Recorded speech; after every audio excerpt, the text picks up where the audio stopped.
ରାଜନ ବୋଧେ ଆଜି ଡରିକି ଆସିନାହିଁ। ନାଟା ସିନା ବିକ୍ରମ ହେଲେ ନାହିଁ ତା କଥାରେ ଦମ।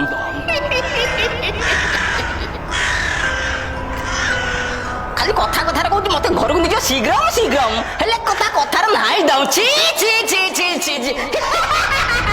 ରାଜା ବିକ୍ରମାଦିତ୍ୟ ମୁଁ ପରିସ୍ଥିତିରେ ପଡି ଏଇ ଜଙ୍ଗଲରେ ବୁଲୁଛି। ଆଉ ଛାଡ, ଆଇଲୁ ଆ ମୋ କାନ୍ଧକୁ ଟିକେ ପଳେଇଲୁ। ବେତାଳ ଆ ମୋ କାନ୍ଧକୁ ଆ।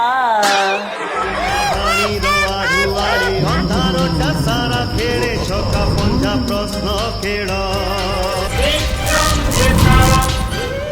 ଆଇଲି କାନ୍ଧକୁ ଆଇଲି, ଦେଇଦେ ମୋ ପ୍ରଶ୍ନର ଉତ୍ତର, ନେଇଯା ତ ରାଜନ ହର। ତାହେଲେ ପ୍ରଶ୍ନଟା କହିଦେ। ରେ ରାଜନ, ଆଜିର ପ୍ରଶ୍ନ ବହୁତ ସହଜ। ସହଜ ମାନେ ତ ମୁଁ ଆନ୍ସର ଦେଇଦେବି, ଆଉ ତୋତେ ମୋ ରାଜନହରକୁ ନେଇଯିବି। ଦେଖିବା। ଆଜିର ପ୍ରଶ୍ନ ହଉଛି, ଓଡିଶାର ମେଟ୍ରୋ ପ୍ରକଳ୍ପ ହେଇପାରିବନି ବୋଲି କୋଉ ନେତା ପରିହାସ କରୁଥିଲା, ଆଉ କିଏ ତାଙ୍କ ମୁହଁରେ ଚାପଟେ ମାରିଲା ଭଳିଆ ଓଡିଶାର ମେଟ୍ରୋ ପ୍ରକଳ୍ପକୁ ଉଦ୍ଘାଟନ କରି ଦେଖେଇଲେ? ଏ ବେତାଳ, ହଁ, ୟା ଉତ୍ତର ମୁଁ ଦେବିନି, କାଇଁ?